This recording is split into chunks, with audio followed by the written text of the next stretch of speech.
Hey, this is Warren Garrett, the president and head minister of God's Chosen Ones. We're a new faith-based organization that has joined the fight against drug and alcohol addiction. Our motto is we can always do more. That's what makes us unique. We take personal responsibility for those that didn't make it. A little bit about me, I was a drug and alcohol addict. I was basically a loser. Didn't really have anything going for myself. The only way I was able to really make it out is I was fortunate. For one, I had the grace of God, really. And also, I was blessed to be around some people that were able to inspire me to want more. I was sleeping on my boy's couch, but, seeing him with his family, it inspired me to want my own. And there were many other examples like this. But so our mission statement is basically to promote healing from addiction through inspiration. Force is a way that you can start on the path to healing from addiction, but it's not sustainable. You can't force somebody to change. It's a method that just really doesn't work. How we say it is like it's a taxi cab that gets you to the airport that then takes you to the final destination. But we encourage people to reach for achievement through the power granted by Jesus Christ. God calls us all to live good lives, and He gives us the power to do so. It's only in that we have to tap into that power. We have to realize that power, and more importantly, we have to know where that power comes from. This whole idea of being powerless, it's not really beneficial. It's never really shown any evidence of being a good way to promote healing. We want people to continue down the path of reaching one's full potential with the ability to see beyond one's current condition, meaning we want to give them something to look forward to, something that's real, something that's tangible.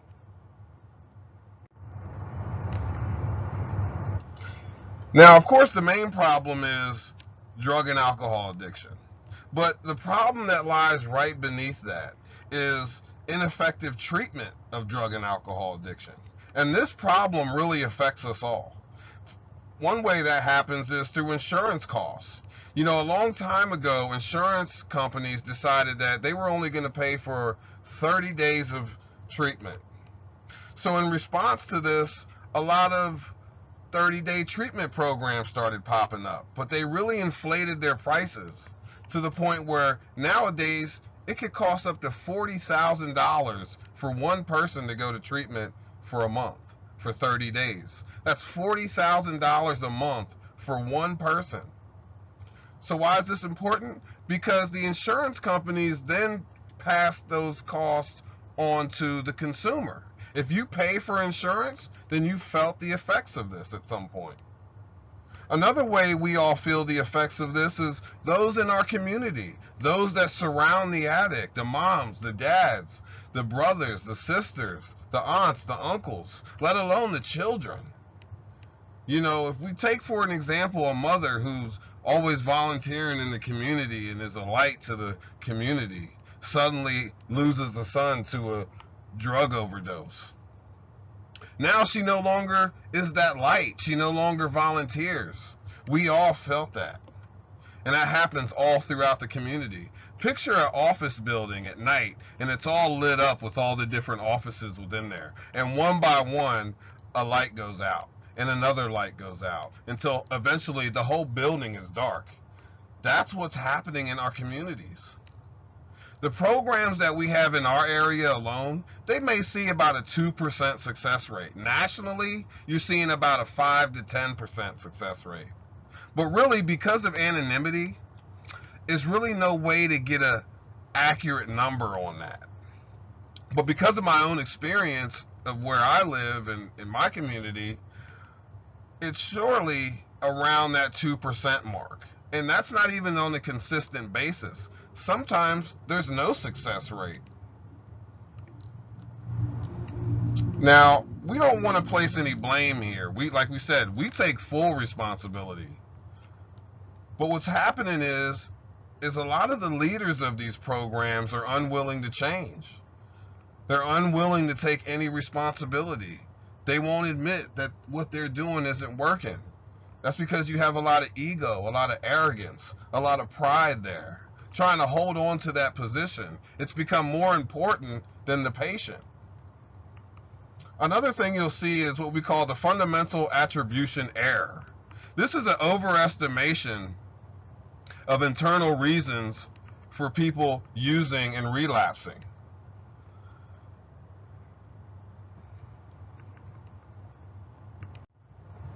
For example, let's say somebody relapses, and the first thought that usually comes to mind is, well, they didn't want it bad enough, or they didn't work the program. You'll really hear that a lot. But the truth is 98% of people, you can't keep using that. You can't keep saying it's the addict, it's the patient. Meanwhile, we sit back and do nothing. Let's look at it a different way. Say you had a business, okay, and you sold products, and 98% of the people that came by your business never bought anything. Eventually, with only 2% sales, you would have to change something in your business. You would have to change, not the customer. You couldn't keep saying, oh, the customer, they just don't know what good is. Well, let's talk solutions, though. That's why we all came here. We had a house. It was called the Freedom House. If you look to the right here, you'll see a few pictures I posted. That's me doing some rehab. We had to really put a lot of work into that. We put our blood, sweat, and tears into this house. There was some mold there. There was a lot of damage in the house, but we really had a strong belief that if we could just provide a place where people could have safe housing with freedom to pursue their own goals and dreams, that it would benefit the whole community. But along with that freedom, they're also held to a high standard of accountability. We experienced so much success. If you look at the bottom picture there, you'll see the house. It turned out beautiful. We experienced so much success that the owner of the property became jealous. But it was our fault because we didn't have any kind of written agreement. We had an oral agreement that we would take over ownership of the house this summer, but because we were getting so many accolades and praise throughout the community, the gentleman decided that he would develop his own version of what we were doing. But unfortunately, it really didn't work out for him because he was doing it for more personal reasons, out of more greed type of thing, whereas we were really just genuinely trying to help people. But we did experience a 75% success rate. Now, what does success mean when we're talking about drug and alcohol addiction? To us, success is when they leave a treatment program, a year later, they're still pursuing a path to sobriety, they're still advancing, they're still achieving. To us, that is seeing some success. One way we were able to do this was with a focus on goal setting. Got to have real big goals. The goals have to be bigger than your addiction. There's going to come days just when it's just too much. You feel like, and I'm talking about a person that's new to sobriety. You know, you're going to have those bad days. You're going to have some bad news or a bad day at work. See, what a lot of people don't realize is that drugs become a problem when they become the answer to all your problems. So when you no longer have that answer, there's going to come days when your body is just screaming at you to do one more. So you got to have some big goals. You got to have some things that are driving you. We'd have them write their goals down every day. Before they go to bed, when they wake up in the morning, write their goals down. Think about them all day. Speak about them. Also, men and women must be encouraged. We weren't able to set up a house for women yet. We do most of our work with men, but that is definitely one of our future goals, is to have properties for women as well. But they all must be encouraged daily. Even if it came to a point where we had to ask somebody to leave, we were still encouraging. You would be shocked at how people are treated when they're asked to leave treatment. A lot of people are told that they're not going to make it, They're told what big failures they are, and they're told that even they would die. And what you got to understand is these are the leaders of these programs telling them this, and also these are Christian programs. Think about that. A Christian speaking these things into somebody's life. Now we know as Christians the power of the tongue. That if you speak something into somebody's life, there's a chance it could come true just for the simple fact that you spoke it into their life. So we keep encouraging them. We keep affirming them. You know, as they get closer and closer to sobriety, they're going to have to deal with the reality that they led bad lives, that they hurt people. They're going to begin to feel bad. And we have to continue to encourage them, continue to affirm them.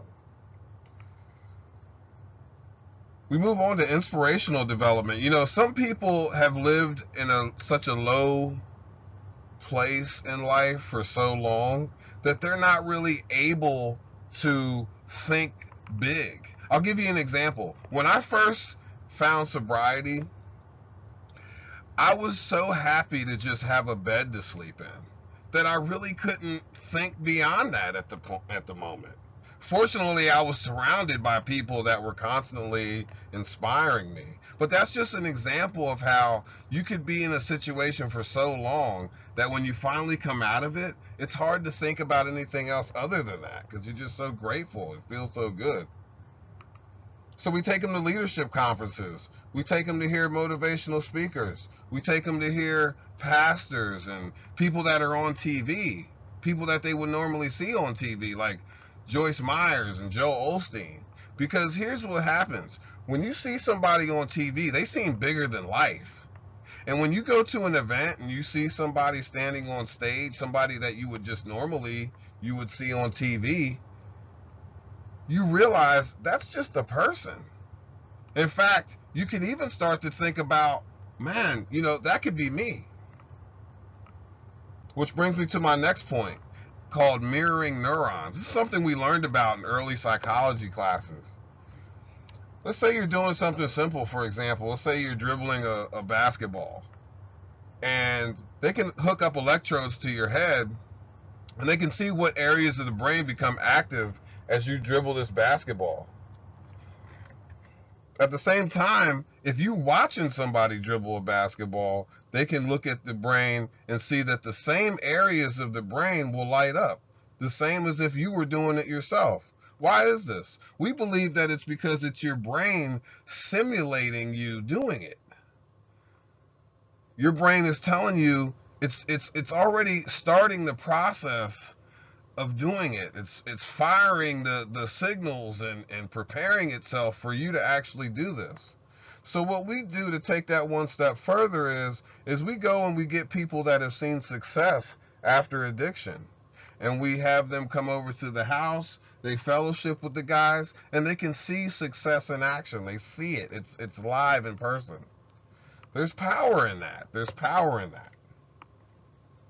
Personal development. You know, we have relationships with different employers in the area. Companies that will hire these guys for a decent wage. You know, as long as they're willing to show up, work, have a good work ethic, there's places that we can send them to that more than likely they'll get hired. There's a brother by the name of Alif Allah. He's like my financial guru. He's been such a mentor to me. You can actually go learn more about him and his company at familybusinesscredit.com.